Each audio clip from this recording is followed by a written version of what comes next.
Hello hello friends, आज हम लोग इंजीनियरिंग ड्राइंग पर डिस्कस करेंगे, राइट ना। और इंजीनियरिंग ड्राइंग एक महत्वपूर्ण टेक्निकल कंसेप्ट है, राइट ना। It is a language of engineers which is clearly convey the idea and thoughts of a technical phenomena, right ना। या फिनोमिना या शेप कह सकते हैं, मैकेनिज्म कह सकते हैं, राइट ना। तो इस बात को आप ध्यान रखेंगे कि इंजीनियरिंग ड्राइंग जो है एक क्लियर कन्वे करने के लिए एक लैंग्वेज है जिसके खुद के साइन एंड सिंबल्स हैं, राइट ना, रिप्रेजेंटेशंस हैं, ठीक। एंड सर थॉट प्रोसेसेस हैं, ठीक है। उन्हीं पर हम डिस्कस करने जा रहे हैं आज, ठीक है, चलेगा। सो अगर हम बात करें कि सर हमारे पास इंजीनियरिंग ड्राइंग जो है it is a language which clearly convey the idea and thoughts and technical phenomena and mechanism and represent by the symbols and views like a projection हम देखते हैं, ठीक है। ऑर्थोग्राफिक प्रोजेक्शन,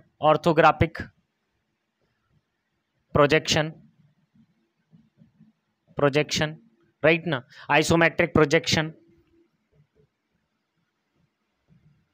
प्रोजेक्शन, ठीक है। उसके बाद हमारे पास ऑब्लिक प्रोजेक्शन, बहुत सारे प्रोजेक्शंस जो हैं हमारे पास आ जाते हैं, ठीक है। इनको हम यूटिलाइज करते हैं इंजीनियरिंग ड्राइंग के अंदर और सर हम इस पे वर्क करते हैं, ठीक है, चलेगा। सो हम बात कर रहे हैं यहाँ पे कि हमारे पास जो इंजीनियरिंग ड्राइंग है, ठीक है, उससे रिलेटेड इंस्ट्रूमेंटेशन से इंस्ट्रूमेंट जो होते हैं और इन पर जो वर्क है उसको हम समझेंगे, ज़रा ध्यान दीजिएगा।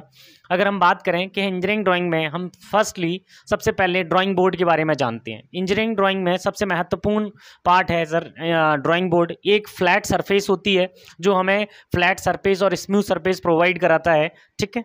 तो इस बात को आप ध्यान दीजिएगा कि सर जो हमारे पास ड्राइंग बोर्ड है वो जनरली आबनूस की लकड़ी का बना होता है। किसका बना होता है? आबनूस की लकड़ी का।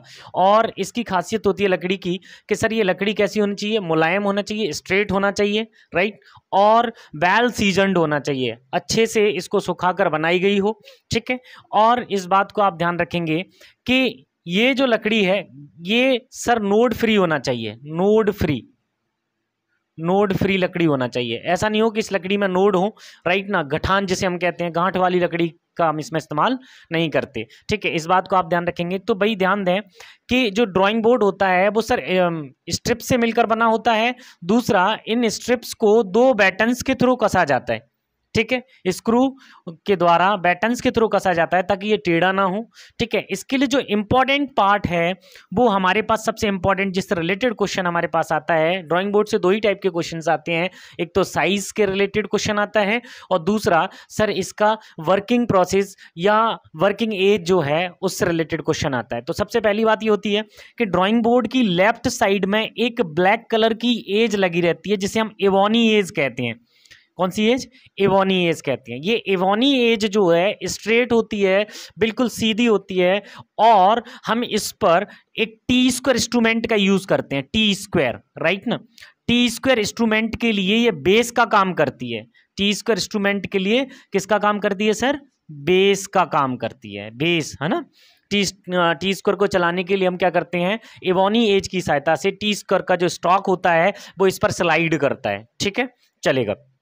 अब अगर मैं इसमें कहूं कि जो हमारे पास बोर्ड होता है, दूसरे टाइप का जो क्वेश्चन आता है बोर्ड से रिलेटेड, वो आता है कि सर बोर्ड का डेजिग्नेशंस, सर उनके साइज और उसके नेम से रिलेटेड आ जाता है। तो सबसे पहली बात होती है कि सर देखिएगा, अंग्रेजों के ज़माने में भारत में सर ब्रिटिश स्टैंडर्ड चलते थे। कौन से स्टैंडर्ड चलते थे? British standard. लेकिन जैसे ही हम लोगों ने इंडिपेंडेंस के बाद अपने स्टैंडर्ड बनाए, उसको हम बोलते हैं BIS, bureau of Indian standard. इसके अकॉर्डिंग सारी की सारी ड्राइंग्स के हम फंक्शंस और रूल्स को यूज़ कर रहे हैं बेटा, ठीक है। अब इस बात को आप ध्यान रखेंगे कि अगर हम कहें कि सर जो हमारे पास इंडियन स्टैंडर्ड्स के अकॉर्डिंग हम इंजीनियरिंग ड्राइंग में जो कॉलेजेस और स्कूल्स में इंजीनियरिंग ड्राइंग की प्रैक्टिस करते हैं वो किस लॉ के थ्रू करते हैं या किस रूल्स के थ्रू करते हैं, तो ISSP 46 1988 के थ्रू किया जाता है। ध्यान दीजिएगा, स्कूल्स एंड कॉलेजेज में जो इंजीनियरिंग ड्राइंग है ED है उसको हम सर ISSP 46 1988 के थ्रू सर वर्क कराते हैं या इन्हीं के रूल्स को फॉलो करते हैं, ध्यान रखेंगे। अब बात आती है कि इंजीनियरिंग ड्राइंग में जो पहला बोर्ड है, सबसे बड़ा बोर्ड है, वो D0 बोर्ड है, ठीक है, उसे हम एंटीक्यूरियन बोर्ड बोलते हैं, ध्यान रखेंगे, एंटीक्यूरियन बोर्ड। अब बात आती है कि सर ये जो बड़ा बोर्ड है हमारा, ठीक है, इसका जो सबसे बड़ा साइज है, अब ध्यान दें, लेफ्ट साइड में यहां पर आपका इवोनी एज लगी होती है, ये बोर्ड का सर फ्रंट साइड है, ठीक है। और ध्यान रखेंगे बोर्ड की अपर साइड में हम लोग मिनी ड्राफ्टर को सर कसते हैं, हम आगे पढ़ेंगे मिनी ड्राफ्टर को। तो ये जो बोर्ड सबसे बड़ा बोर्ड है, इसकी जो लेंथ है वो सर कितनी है, 1500 mm, और विड्थ कितनी है, 1000 mm। में ही सारी ड्राइंग्स चलेंगी, ध्यान रखेंगे, यहाँ पर डायमेंशंस को ड्राइंग में जनरली में लिया जाता है, ठीक है। तो कितना है ये सर, 1500 × 1000 mm। और एक बात ध्यान दें, जो बड़े बोर्ड हैं उनकी थिकनेस 25 mm होती है और छोटे बोर्ड होते हैं उनकी थिकनेस जनरली 15 mm रखी जाती है, ठीक है। तो हमारे पास सबसे बड़ा बोर्ड D0 है अकॉर्डिंग टू द BIS, और ब्रिटिश स्टैंडर्ड के अकॉर्डिंग B1 था, लेकिन अब इसका जो नेम है वो है एंटीक्यूरियन। अगर मैं इस बोर्ड को जस्ट हाफ कर दूं, मतलब मैं अगर इसको ऐसे यूज करूं तो बोर्ड की बड़ी लेंथ कौन सी हो जाएगी, लेंथ ये हो जाएगी सर। तो इस केस में विड्थ कितनी हो जाएगी यहाँ पे सर, 750 हो जाएगी, लेकिन स्टैंडर्ड के अकॉर्डिंग ये कितनी है सर, 700 है। तो दूसरा जो बोर्ड आता है वो आता है, देखिएगा 1000 को हमने इधर लिया है और इसका हाफ मतलब 700 की तरफ हम इसको ले लिए, तो ये कितना आ गया 1000 × 700 × 25। ये हमारे पास D1 साइज का बोर्ड है, और ये D1 साइज का बोर्ड डबल एलिफेंट बोर्ड कहलाता है, ठीक है। और बात आती है D2 साइज का बोर्ड, तो देखिएगा 700 को हम इधर लिया, इसका हाफ कितना 500, तो हम कहेंगे कि सर अब ये छोटा बोर्ड हो गया और इसकी थिकनेस 15 mm है, इसे इंपीरियल कहते हैं। एक बात ध्यान रखिएगा, आपको मैं बार बार कहूंगा कि इंजीनियरिंग ड्राइंग में या इंजीनियरिंग के अंदर हम लोग D2 बोर्ड का यूज करते थे, ठीक है, D2 बोर्ड का यूज करते थे, तो और उस पर जो सीट यूज की जाती थी वो A2 यूज की जाती है, ठीक है। सीट्स के डायमेंशंस और साइज को हम आगे डिस्कस करेंगे, लेकिन इतना ध्यान रखिएगा कि सीट्स का साइज जो होता है वो बोर्ड के साइज से छोटा होता है, ठीक है, क्योंकि भाई बोर्ड पर हमें सीट को लगाना है तो बोर्ड के साइज से छोटा होना चाहिए। दूसरी बात, जनरली हम लोग D0 सबसे बड़ा बोर्ड है तो सबसे बड़ी सीट का यूज करेंगे उस पर, ठीक है। तो आपको क्वेश्चन आता है कि इंजीनियरिंग ड्राइंग के अंदर हम लोग जनरली कौन सा बोर्ड यूज करते हैं, तो D2 बोर्ड यूज करते हैं, और इंपीरियल इसका नेम है, ठीक है, और इस पर A2 सीट को यूज किया जाता है, ठीक है। D3 बोर्ड की अगर बात की जाए तो 500 × 300 आ जाता है mm में, हाफ इंपीरियल इसे कहते हैं। अगर D4 बोर्ड की बात करेंगे तो ये क्वार्टर इंपीरियल इसका हमारे पास होता है, ठीक है। इस बात को आप विशेष तौर पे ध्यान रखिएगा। अब बात आती है कि सर अगर बोर्ड हमारे पास आ गया तो बोर्ड पर जिसको सबसे पहले चलाया जाता है वो है T²। तो T² में ये वाला जो है, देखिएगा ये 90 डिग्री पर एक दूसरे से जुड़े होते हैं, ब्लेड एंड स्टॉक्स। जो ब्लेड एंड स्टॉक्स है, तो स्टॉक जो है सर बोर्ड की जो वर्किंग एज है उसके सहारे चलता है। तो एक बात बताइएगा, वर्किंग एज को हम इवोनी एज बोलते थे, यहाँ पर अगर वर्किंग एज को हम इवोनी एज बोलते हैं, तो इस बात को आप ध्यान रखिएगा कि इवोनी एज अगर बोर्ड में है तो इवोनी एज सर इसमें भी होगी, वर्किंग एज, राइट ना। तो एक स्ट्रेट एज T² में भी होती है, जैसे इवोनी एज कहा जाता है या वर्किंग एज कहा जाता है। इसकी सहायता से हम पेंसिल या सेट² को रखकर चलाते हैं। ध्यान रखिएगा, जो T² है वो सेट² के लिए बेस का काम करता है, T² सेट² के लिए क्या काम करता है, बेस का काम करता है, ठीक है।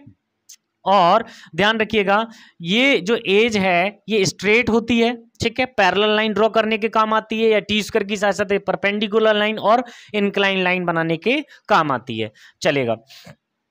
अगर मैं इसमें आगे कहूं कि सर हमारे पास जो T² है उसकी लेंथ क्या होना चाहिए, उसका डेजिग्नेशन और साइज क्या होने चाहिए, तो सबसे पहली बात ये होती है कि सबसे बड़ा बोर्ड कौन सा, तो सबसे बड़ा बोर्ड हमारे पास था D0, अगर d0 सबसे बड़ा बोर्ड है और अगर हम टी स्क्वायर को इस तरीके से लगाते हैं तो टी स्क्वायर की लेंथ भी तो बोर्ड की लेंथ के बराबर होना चाहिए।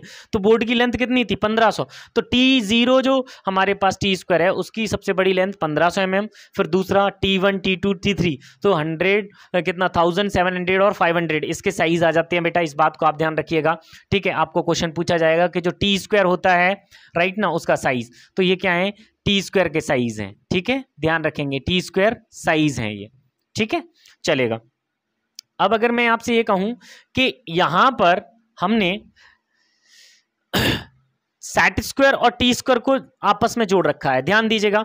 मेन इंपॉर्टेंट थिंग होती है कि टी स्क्वायर जो सेट स्क्वायर है राइट ना उसको टी स्क्वायर की सहायता से चलाया जाता है, ठीक है।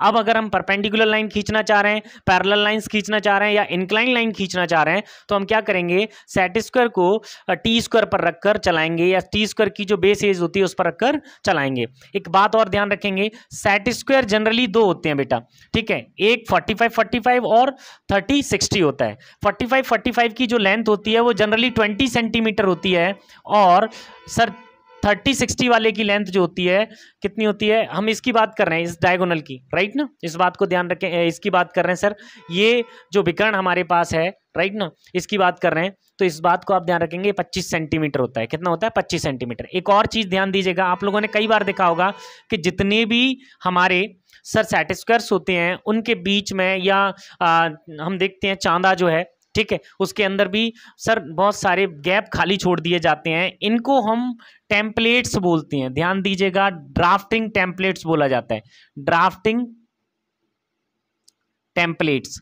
ये ड्राफ्टिंग टेम्पलेट्स का काम क्या है कि हम आसानी से छोटे साइज को या स्टैंडर्ड साइज को बना सकते हैं, ठीक है, और दूसरा इनका काम यह है कि इसकी सहायता से हम टी स्क्वायर को आसानी से उठा सकते हैं और खिसका सकते भी हैं, ठीक है। तो ध्यान दीजिएगा, सेट स्क्वायर से हम लोग राइट ना, सेट स्क्वायर से parallel lines, perpendicular lines and incline line draw की जा सकती हैं। और इंपॉर्टेंट थिंग ये है कि एक और क्वेश्चन यहां से बार बार आता है और बहुत ही इंपॉर्टेंट क्वेश्चन आता है आपके लिए कि सेट स्क्वायर जो है 15 के मल्टीपल किसी भी एंगल पर लाइन को ड्रॉ कर सकता है, ठीक है,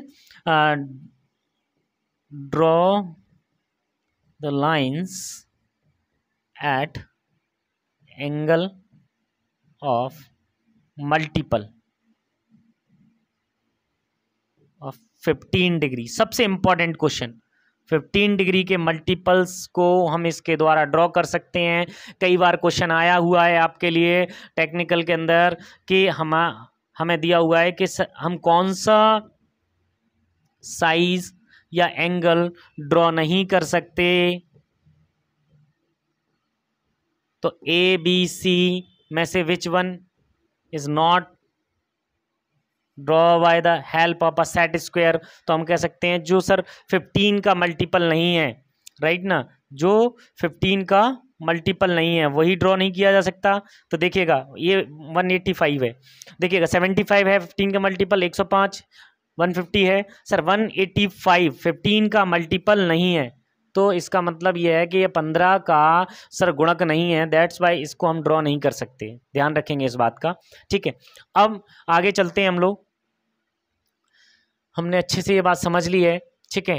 ड्राइंग बोर्ड और set square and T square तीनों को हम इस तरीके से कॉम्बिनेशन में यूज करते हैं, ठीक है।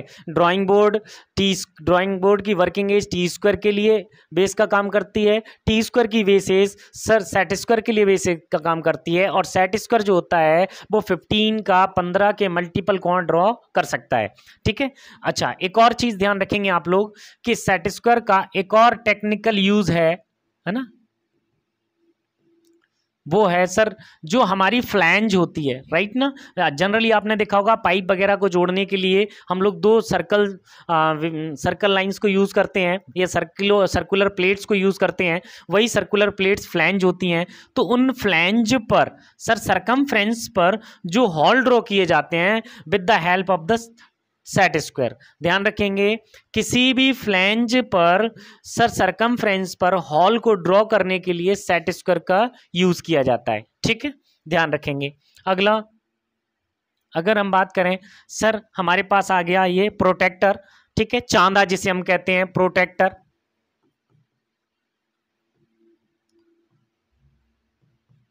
चांदा।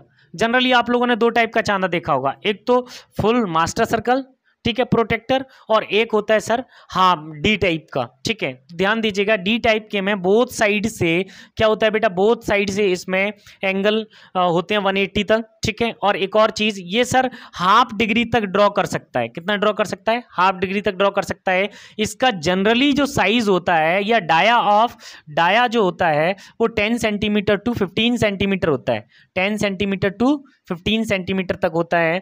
ठीक है, और ये जो गैप्स दिए जाते हैं वो जनरली ड्राफ्टिंग टेम्पलेट्स होते हैं, या इसीलिए भी दिए जाते हैं ताकि इसको आसानी से उठाया जा सके, एक जगह से दूसरी जगह शिफ्ट किया जा सके, ध्यान रखेंगे। ठीक है, चलेगा। मास्टर सर्कल्स जो है 360 मेजर करने के लिए यूज किया जाता है।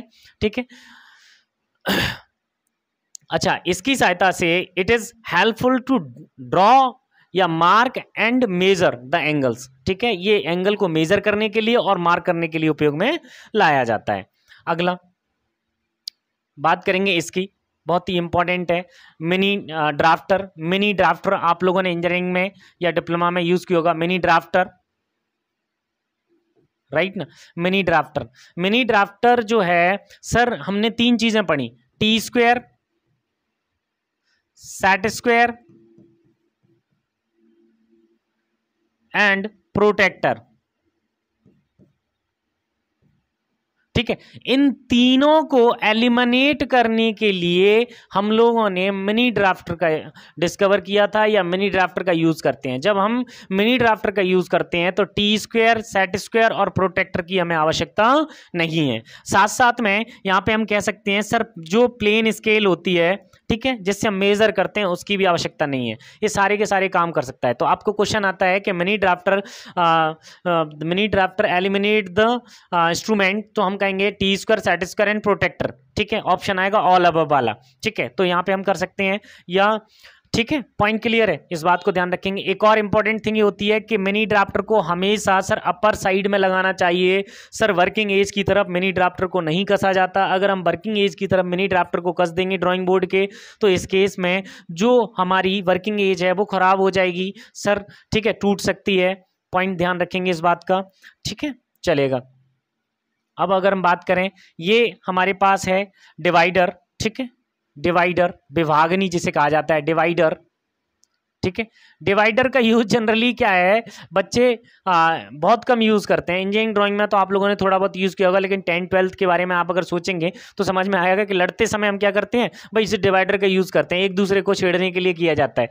ठीक है, बच्चे एक दूसरे को परेशान करते रहते हैं, इसकी जो नुकीली नॉब होती हैं इनको चुभोने का काम करते हैं। ठीक है, बस इस बात को ध्यान रखेंगे कि डिवाइडर यहाँ पे दो टाइप्स के यूज करते हैं हम लोग। एक होता है सिंपल डिवाइडर, सिंपल डिवाइडर जो केवल क्या काम करता है, ट्रांसफर और कंपैरिजन द डायमेंशंस, है ना। It is use to transfer and comparison the dimension, use to transfer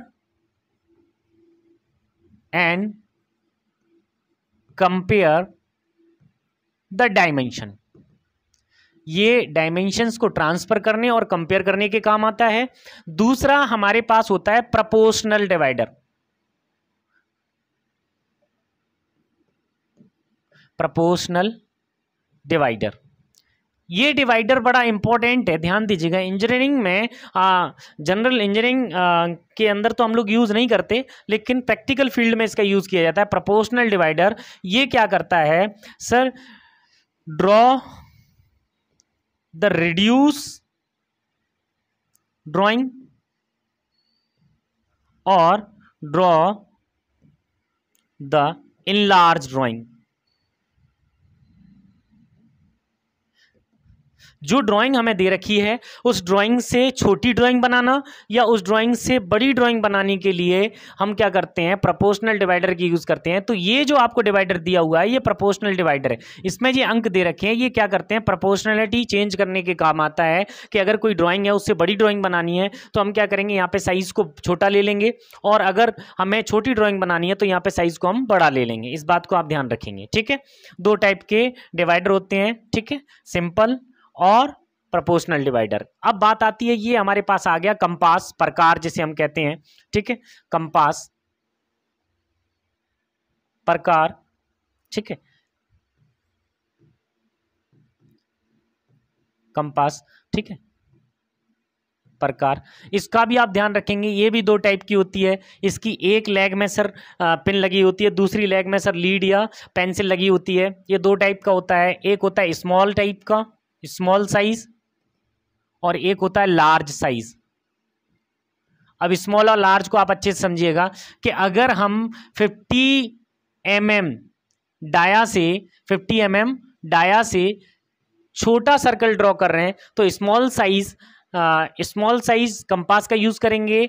और अगर हम 50 mm डाया से ग्रेटर सर्कल बना रहे हैं, ठीक है, बड़ा सर्कल बना रहे हैं, dia is greater than 50 mm, ठीक है, तब हम लार्ज साइज का यूज करते हैं। इस बात को आप विशेष तौर पे ध्यान रखिएगा। दो टाइप के कंपास होते हैं, पहला होता है सर स्मॉल साइज, दूसरा होता है लार्ज साइज। लार्ज साइज का यूज कब किया जाता है? जब 50 mm से ज़्यादा बड़ा हमें सर्कल ड्रॉ करना हो, और स्मॉल साइज का यूज करते हैं हम जब 50 mm से छोटा। अच्छा, एक और चीज़, स्मॉल वाले में ये स्प्रिंग लोडेड होता है, स्प्रिंग लोडेड होता है, इसमें स्प्रिंग लगी रहती है जनरली, है ना, स्प्रिंग लगी रहती है, स्प्रिंग लोडेड होता है।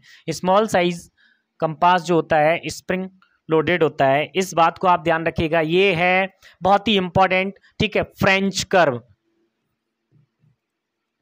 फ्रेंच कर्व, है ना। ये किस काम आता है? तो हम कहेंगे टू ड्रॉ द कर्व, ठीक है, draw the irregular curve.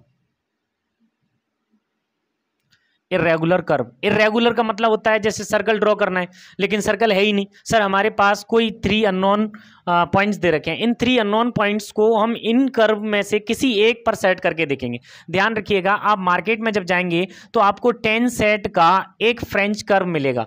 10 set होते हैं, ऐसे ऐसे 10 सेट होते हैं जिनके सभी के अलग अलग साइज के कर्व होते हैं। ये 3 अननोन पॉइंट्स के थ्रू अगर हमें कोई कर्व ड्रॉ करना है तो हम लोग फ्रेंच कर्व का यूज करते हैं, ठीक है, इस बात को ध्यान रखिएगा।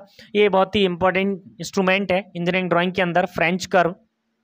बात आती है हमारे पास ड्राइंग शीट का साइज, ठीक है, बात है ड्राइंग शीट, ड्राइंग शीट, है ना।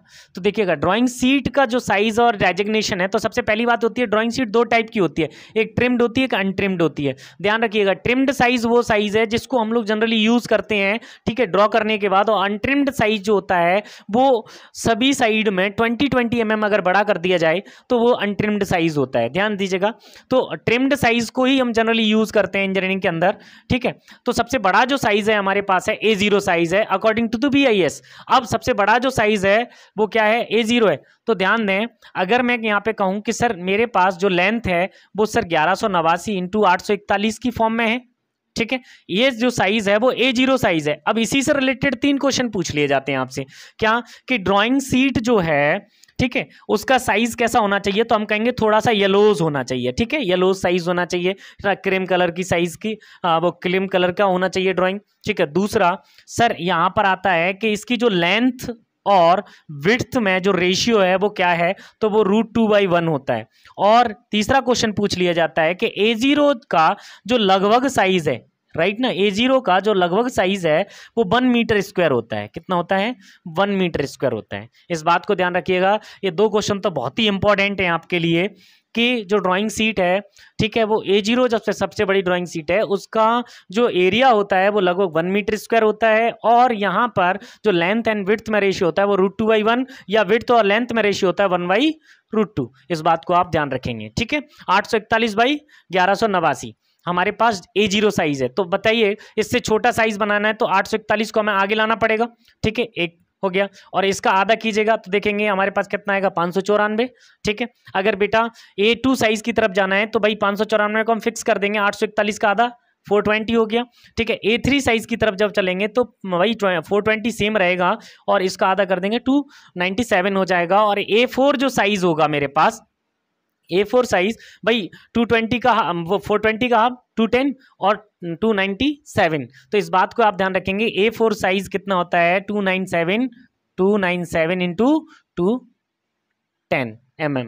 तो ये साइज जो है हम लोग जनरली यूज कर रहे हैं, और आपको ड्राइंग या इंजीनियरिंग के अंदर जो यूज करते हैं वो A2 साइज की ड्राइंग का यूज हम लोग करते हैं। ठीक है, एक बात ध्यान देंगे, ये जो साइज हैं ड्राइंग के वो A8 तक जाते हैं, मतलब हम कह सकते हैं 9 साइजेस होते हैं सर हमारे पास ड्राइंग सीट के, BIS के अकॉर्डिंग 9 साइजेस होते हैं, और जो सबसे छोटा साइज A8 होता है राइट ना, वो होता है 74 इंटू 52, 74 इंटू 52। इसको हाफ करते जाइएगा और A8 तक पहुंच जाइएगा तो आपको मिलेगा 74 इंटू 52।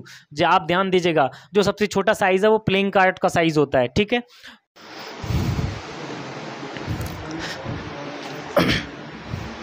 तो यहाँ पे हम बात कर रहे थे किसका सर, साइज का। ठीक है, ड्राइंग सीट के जो साइज होते हैं, ठीक है, उनसे रिलेटेड क्वेश्चन आता है। तो A0 का लेंथ और विड्थ के रेशियो में आ जाता है, और सर इसका एरिया के रिलेटेड आ जाता है क्वेश्चन। ठीक है, चलेगा। अब अगर हम यहाँ पे कहें कि जी इसको कैसे डिवाइड करते हैं, तो देखिएगा आप ध्यान से, A1 जो A0 जो साइज है वो सबसे बड़ा साइज है, इसको हाफ कर देंगे तो A1 हो जाएगा, अगर इसका भी हाफ कर देंगे तो A2, इसको भी हाफ कर देंगे तो A3, और अगर बेटा इसको हाफ कर देंगे तो A4, और इसको हाफ करेंगे तो A5, फिर A6, A7 एंड A8। इस टाइप से हमारे पास साइज आ जाते हैं। सबसे इंपॉर्टेंट थिंग ये है बेटा यहाँ पे कि आप ध्यान दीजिएगा, हमें एक ही चीज़ याद रखनी है कि जो ड्राइंग सीट का साइज होता है वो 1189 इंटू 841 होता है, ये ट्रिम्ड साइज है। अगर मुझे यहाँ पर A1 निकालना है तो आप क्या करेंगे, 841 को इधर ले लेना और इसका हो जाएगा 594। अगर बेटा मुझे A2 साइज पूछ लिया जाए जो कि इंजीनियरिंग के अंदर यूज किया जाता है, ये हो जाएगा 594 इस तरफ, और इसका मल्टीप्लाई करके हम कर सकते हैं, वो हाफ करके कितना आ जाएगा 420। अगर A3 साइज के बारे में पूछेगा तो हम बोल सकते हैं 420 इंटू 297, और A4 साइज आप लोग रट लेना अच्छे से, ये होता है 297 इंटू सर 210 mm। ठीक है, और सबसे छोटा वाला जो साइज हमारे पास आ जाता है A8 साइज जो आ जाता है वो आ जाता है 74 इंटू 52। पॉइंट क्लियर है, इस बात को आप विशेष तौर पे ध्यान रखेंगे। ठीक है, अब मेरे पास ड्राइंग सीट के अंदर हम लोग टाइटल ब्लॉक का यूज करते हैं। टाइटल ब्लॉक का जनरली साइज जो होता है 185 बाई 65 होता है। ठीक है, टाइटल ब्लॉक के अंदर हम लोग इंस्टीट्यूट का नेम, ड्राइंग का नेम, ठीक है, ड्राइंग स्केल्स कौन सी यूज कर रहे हैं, ठीक है, टाइटल ब्लॉक के अंदर ही हम यूज करते हैं, और स्टार्ट ऑन, इनिशियल ऑन, ठीक है, रिवाइज्ड या checked by and grade. Sir generally हम लोग क्या करते हैं, इसको सबमिट करने के लिए यूज करते हैं। ठीक है, अगर हमें किसी कंपनी में सबमिट करना है तो स्टार्ट ऑन, सबमिटेड ऑन, ठीक है, name of the company and title block में जो टाइटल है आपकी ड्राइंग का, ठीक है, डायमेंशंस किस में ली गई हैं, ठीक है, और ग्रिड वगैरह का हम इसमें यूज करते हैं। इस बात का आप विशेष तौर पे ध्यान रखेंगे। ठीक है, बात आती है यहाँ पे एक और क्वेश्चन आ जाता है फोल्डिंग। BIS के अकॉर्डिंग सर जो सबसे बड़ी सीट है उसके हम लोग 7 फोल्ड करते हैं। कितने फोल्ड करते हैं, 7 फोल्ड करते हैं, याद रखना इसको।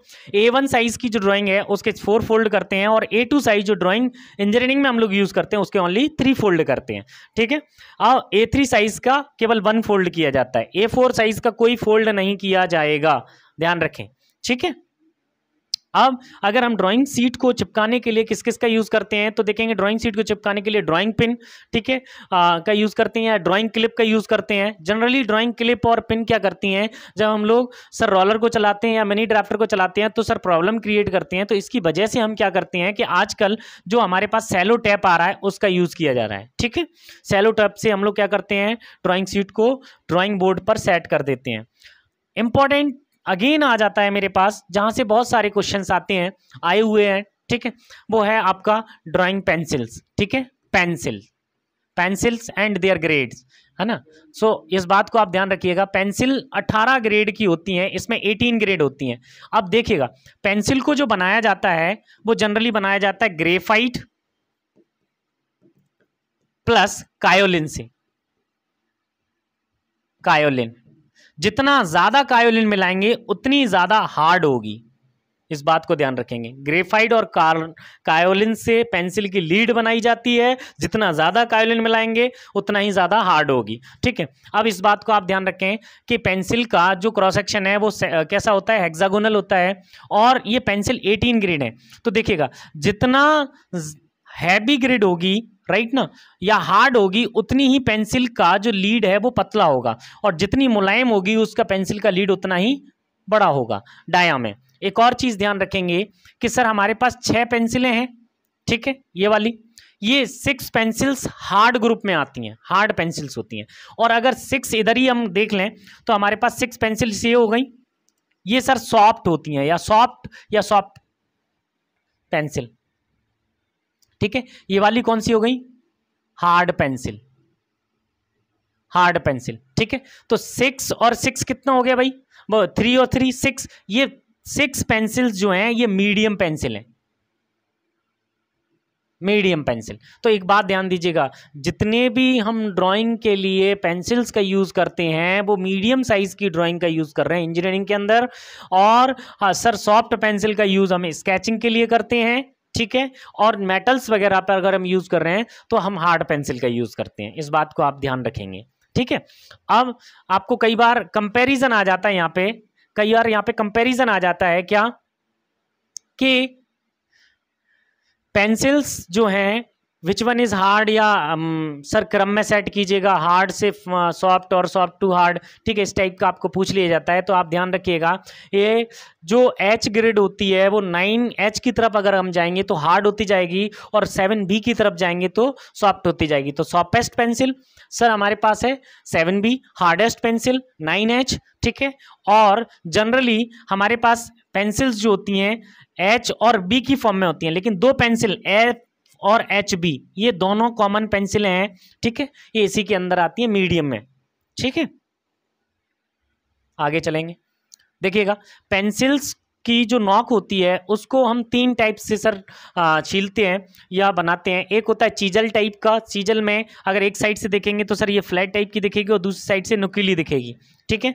और कॉनिकल में सर, जो कॉनिकल आजकल देखिएगा कॉमन टाइप जो है वो कॉनिकल है, जैसे हम जो हमारा कटर आता है शॉर्पनर जिसे हम कहते हैं, राइट ना, वो सर कॉनिकल शेप ही बनाता है, ठीक है। तो कॉनिकल शेप का ही हम लोग जनरली यूज़ करते हैं। बेवल शेप जो होती है वो इसकी एक एज को धारदार कर दिया जाता है और दूसरी साइड से फ्लैट रखा जाता है, ये स्केच वगैरह के लिए काम आती है जनरली, ठीक है। कॉनिकल पेंसिल हम लोग सर इंजीनियरिंग में यूज़ करते हैं, ठीक है। कॉनिकल शेप को इंजीनियरिंग में यूज़ किया जाता है, बहुत ही इंपॉर्टेंट। और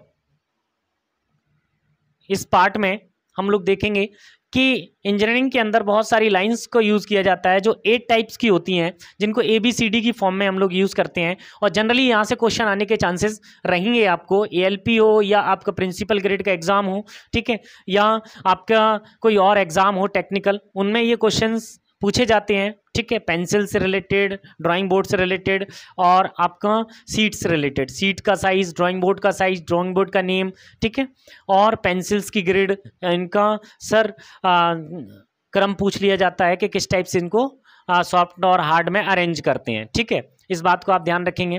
तो यहाँ पर हम बात कर रहे हैं लाइंस की, जो इंजीनियरिंग में हम लोग यूज़ करते हैं जनरली, ये 8 टाइप्स की होती हैं। और उन 8 टाइप्स की लाइंस को हम देखेंगे। पहली जो सबसे थिक लाइन होती है, राइट ना, तो किसी भी ड्राइंग को ड्रॉ करने के लिए जो आउटलाइन हम बनाते हैं वो इस थिक लाइन से या ए टाइप की लाइन से बनाते हैं, जिसे विजिबल आउटलाइन या विजिबल एजेस कहते हैं, ठीक है। बी टाइप की लाइन जो होती है वो कंटिन्यूअस थिन स्ट्रेट लाइन होती है, कंटिन्यूअस थिन स्ट्रेट लाइन होती है, राइट ना। इसे हम इमेजिनरी लाइंस, डायमेंशंस लाइंस, किसी भी ड्राइंग पर जो डायमेंशन एक्सटेंशन लाइन खींचते हैं ये वाली होती है। और डायमेंशन लाइन जिसके थ्रू हम किसी साइज को डिनोट करते हैं वो डायमेंशन लाइन होती है। तो ये थिन होती है, ध्यान रखेंगे, थिन टाइप की या कंटिन्यूअस थिन टाइप की होती है dimension line, project line, projection line, leader line. Leader line कौन सी होती है, ध्यान रखेंगे, लीडर लाइन जनरली किसी सर्कुलर हॉल के डाया को रिप्रेजेंट करने के लिए दी जाती है, ठीक है। ये लीडर लाइन होती है, ये जनरली 45 डिग्री एंगल पे होती है, ठीक है, 30 डिग्री एंगल पे भी हो सकती है। एक और ध्यान देंगे, हैचिंग लाइन, किसी सेक्शन पार्ट को दिखाने के लिए हम जिन लाइंस का यूज करते हैं वो सेक्शन लाइंस होती हैं, ठीक है। एक और ध्यान देंगे sir, outline of the revolved section. Revolved section कौन सा होता है, आप लोगों ने देखा होगा कि किसी साइज में, जैसे कोई साइज मेरे पास दे रखा है, सपोज करो हम कनेक्टिंग रॉड को ले लेते हैं, ठीक है। कनेक्टिंग रॉड में ये कनेक्टिंग रॉड सर जो होती है ये आई सेक्शन शेप की होती है। अगर इस आई सेक्शन शेप को हम यहाँ पर घुमाकर इसी जगह में दिखा दें, इसी जगह में ड्रॉ करके, राइट ना, तो उसे हम कहते हैं रिवॉल्व्ड सेक्शन। किसी सेक्शन को कट करके उसी के फ्रंट व्यू में दिखाना हम क्या कहते हैं, रिवॉल्व्ड सेक्शन कहते हैं। तो उसको दिखाने के लिए short centre line, centre to centre line denote करने के लिए जैसे दो सर्कल बने हुए हैं उनसे बीच की लाइन को हम ड्रॉ कर रहे हैं या उनके बारे में बता रहे हैं, तो उसके बारे में हम लोग बी टाइप की लाइन या कंटिन्यूअस थिन स्ट्रेट लाइन का यूज करते हैं। सी टाइप की लाइन जो होती है वो continuous thin free hand line होती है, ठीक है। फ्री हैंड लाइन जैसे कोई बहुत बड़ा ड्राइंग है, ठीक है, उसका हमने एक ही साइज बना दिया और बाकी का हमने फ्री हैंड कर दिया उसको, ये होता है ऐसा continuous thin straight zigzag line. जैसे आप लोगों ने सिविल के अंदर बहुत सारी ड्राइंग बनाई होंगी, ठीक है, जैसे पुल वगैरह की ड्राइंग या ब्रिजेस की ड्राइंग जब हम बनाते हैं तो उसका सभी पार्ट सेम साइज के होते हैं, सेम शेप के होते हैं, ठीक है। ये तो उनको क्या किया जाता है कि एक पार्ट की ड्राइंग बना दी जाती है, बाकी पार्ट को हम लोग सर कंटिन्यूअस जिगजैग लाइन से थ्रू शो कर देते हैं। डैश लाइन हिडन पार्ट को दिखाने के लिए, हिडन एजेस को दिखाने के लिए, हिडन आउटलाइंस को बताने के लिए हम लोग डैश्ड लाइन का यूज करते हैं, ठीक है। ये है dashed thin line. Dashed thin line भी इन्हीं सब के लिए होती है।